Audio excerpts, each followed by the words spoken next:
Halo, hari ini kita belajar tentang penjelasan limit fungsi trigonometri. Nah, di sini untuk mempelajari limit fungsi trigonometri sama kayak mempelajari limit fungsi aljabar.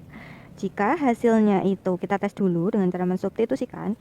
Jika hasilnya 0/0 berarti harus disederhanakan. Tapi kalau hasilnya 0/0, hasilnya tidak 0/0, maka tes limit itu berhasil gitu. Yang jelas yang harus kita hindari adalah 0/0. Di sini ada contoh 11. Nah, kalau mendapatkan hasil 0/0 itu harus disederhanakan dulu atau difaktorkan atau dirasionalkan dulu. Nah, di situ ada contoh 11, kita langsung ke nomor 1, kita tes limitnya. Di situ ada limit X mendekati Pi. Pi itu 180 ya di situ. Nah, tangan X min cos X. Nah, X-nya bisa kita ganti. Oh, itu maaf, bukan tangan tapi sin. Sin X min cos X. Nah, X-nya kita ganti P. Nah, di situ sin P itu adalah 0. Sin 180 itu 0. Kalau cos P, cos 180 itu adalah min 1. Maka 0 dikurangi min 1 hasilnya 1. Selanjutnya yang B, di situ ada dites dulu. Maka kalau hasilnya nggak 0/0, maka kita berhasil ya. Di situ dilihat ada rumusnya, limit X mendekati 0, kita ganti sin 0 terus dibagi sin 0 ditambah cos 0 jadi 0. Sin 0 itu kan 0, berarti 0 dibagi 1 ditambah 0. Karena cos 0 kan 1. 0 bagi 1 yaitu hasilnya 0. Nah, jadi berhasil. Nah, di sini ada sifat rumus-rumus limit fungsi trigonometri secara umum. Di situ ada A, B, C, D, E, F, G, H. Ada 8 sifat. Nah, di situ ternyata terlihat di situ hanya sin dan tangan aja ya. Jadi kalau dalam perkalian sin sama tangan itu boleh dicoret. Gitu ya. Makanya di situ terlihat bahwa kalau misalnya sin mx bagi nx kan hasilnya m per n. Tangan juga kayak gitu. Kalau misalnya atasnya sin per tan, jadi tannya kan bisa dicoret dalam perkalian. Jadi m per n gitu ya. Nah, gimana kalau misalnya itu kan tangan dan sin ya, beda kan atas bawah pembilang dan penyebut, nggak apa-apa. Nanti bisa dicoret itunya, tangan trigonometrinya. Tapi untuk sin atau tan itu bisa dicoret kalau dia berada di perkalian. Kalau di penjumlahan atau pengurangan harus diubah dulu ke bentuk perkalian. Nah, untuk ini jadi ada syaratnya ya. Untuk cos, kalau untuk cos nanti bentuk cos itu mau perkalian, penjumlahan, cos harus diubah dulu ke bentuk sin dan tan agar bisa dicoret gitu. Makasih.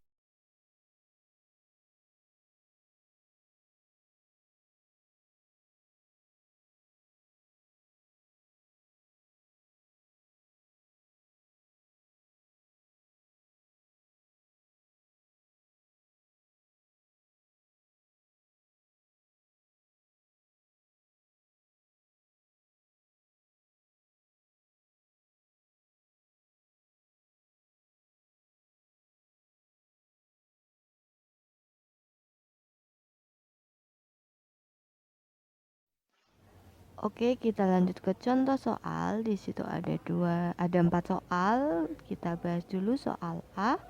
Ada limit X mendekati 0, sin 3X per tangan 2X. Nah, itu kan bisa dicoret sesuai dengan rumus umumnya. Jadi langsung jawabannya 3/2. Untuk yang B, limit X mendekati 0, sin kuadrat X per X kuadrat. Nah, sin kuadrat X itu kan sama aja sin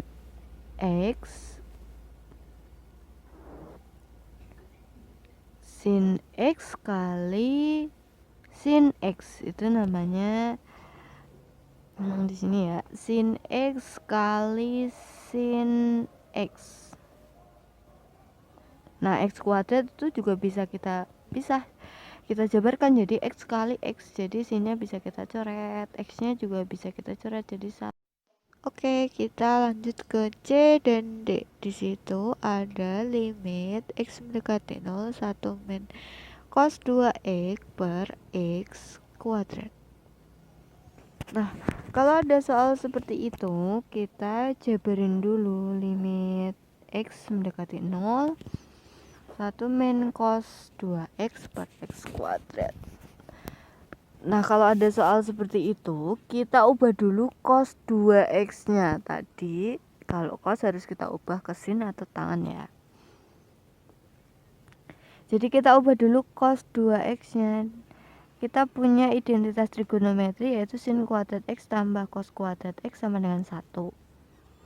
Nah, cos kuadrat x nya sama dengan 1 dikurangi sin kuadrat x, kan pindah ruas jadinya kan negatif. Setelah itu kita ada rumus penjumlahan dalam trigonometri. Cos 2x kan sama aja cos x tambah x. Nah, itu rumusnya kan cos x kali cos.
Oke, kita lanjut ke soal berikutnya. Ada limit x mendekati 0, 1 min cos x per 1 min cos 2x. Tadi untuk yang cos 2x, karena ini soalnya cos, maka perlu dipindah ke sin. Yang cos 2x sudah kita temukan dari soal sebelumnya, yaitu 1 min sin kuadrat x. Nah, untuk cos x gimana? Cos x itu adalah 1 min sin kuadrat setengah x. Kalau 2x kan jadi 1 di situ. Kalau cos di situ 1 jadinya setengah. Jadi 2 bagi 2 kan 1, makanya cos 2x jadinya 1. Lanjut limit x mendekati 0 berarti 1 min sin kuadrat setengah x dibagi 1 min sin kuadrat x. Nah, itu nanti bisa 1 dikurangi 1 jadinya sin kuadrat setengah x dibagi sin kuadrat x. Dan limit x mendekati 0, sin setengah x kali sin setengah x dibagi sin x kali sin x. Nah, itu karena udah perkalian maka bisa dicoret sinnya sama x nya, jadinya tinggal angka setengah kali setengah, yaitu 1/4.